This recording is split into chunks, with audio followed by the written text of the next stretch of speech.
নির্বাচনের ঘণ্টা বাজার সঙ্গে সঙ্গেই বদলে গেছে দেশের রাজনৈতিক দৃশ্যপট। অলিতে গলিতে মাইক, লিফলেট বিতরণ, সামাজিক যোগাযোগ মাধ্যমে লাইভ আর স্ট্যাটাসে ভরে উঠেছে প্রচারণার ডামাডোল। চায়ের দোকান থেকে শুরু করে ড্রয়িং রুম, সবখানে এখন একটাই আলোচনা: কে আসছেন, কে যাচ্ছেন, আর কে দিচ্ছেন কত বড় প্রতিশ্রুতি। বিদেশ থেকে দেশে রেমিটেন্সের টাকা আসে নিরাপদে। তাই আজই আপনার আপনজনকে বলে রাখুন, রেমিটেন্সের টাকা যেন শুধু নগদেই পাঠায়। কেউ বলছেন কর্মসংস্থান ব্যবস্থার কথা, কেউ আবার প্রতিশ্রুতি দিচ্ছেন দুর্নীতিমুক্ত সমাজের।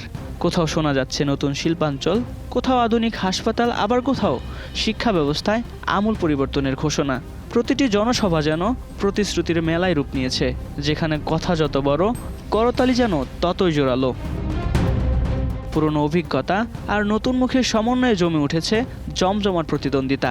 সামাজিক যোগাযোগ মাধ্যমে চলছে পাল্টাপাল্টি প্রচার, ভিডিও, গ্রাফিক্স আর আবেগী বক্তব্যে ভোটারদের মন জয় করার চেষ্টা। এদিকে বিএনপির শীর্ষ নেতৃত্বের বক্তব্যে স্পষ্ট হচ্ছে দেশে বেকারত্ব বড় সমস্যা।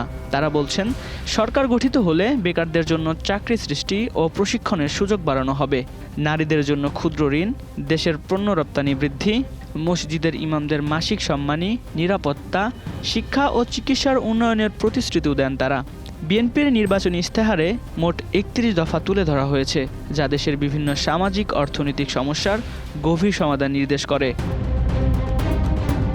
অন্যদিকে জামায়াতেরও আলাদা ৩১ দফার নির্বাচনী প্রতিশ্রুতি রয়েছে। এছাড়া এনসিপির শীর্ষ নেতারা তাদের প্রচারণায় ভিন্ন সুর তুলেছেন। তারা বড় অঙ্কের সুবিধার কথা না বলে রাষ্ট্র ও শাসন ব্যবস্থার সংস্কারের ওপর জোর দিচ্ছেন। প্রশাসনে দলীয় প্রভাবমুক্ত নিয়োগ ব্যবস্থা, দুর্নীতির বিরুদ্ধে কঠোর ও দ্রুত বিচার, স্থানীয় সরকারকে শক্তিশালী করে ক্ষমতার বিকেন্দ্রীকরণ সহ নানান বিষয়ে প্রতিশ্রুতিবদ্ধ হচ্ছেন। তবে সাধারণ মানুষের মনে প্রশ্ন থেকেই যায়, এই প্রতিশ্রুতির খই কি শুধু ভোটের আগুনেই ফুটবে, নাকি নির্বাচনের পর বাস্তবতায় তা দেখতেও পাওয়া যাবে? অতীত অভিজ্ঞতা থেকে অনেকেই এখন সাবধান। তারা প্রত্যাশা করছেন জবাবদিহি, স্বচ্ছতা ও কার্যকর বাস্তবায়ন। বিশ্লেষকদের মতে এবার নির্বাচন শুধু ব্যক্তি বা দলের লড়াই নয়, এটি বিশ্বাস আর প্রত্যাশারও পরীক্ষা। ভোটাররা আর শুধু স্লোগানে ভরসা রাখতে চান না, তারা চান জবাবদিহি, স্বচ্ছতা আর বাস্তব ফলাফল। সব মিলিয়ে নির্বাচনী প্রচার এখন তুঙ্গে অবস্থান করছে। প্রতিশ্রুতির খই ফুটছে দেদারসে, শব্দ আর রঙে ভরে উঠেছে চারপাশ। শেষ পর্যন্ত এই উত্তাপ ভোটের বাক্সে কী রায় দেয়, সেদিকেই তাকিয়ে পুরো বাংলাদেশ। ডেস্ক রিপোর্ট, ২১শে টেলিভিশন।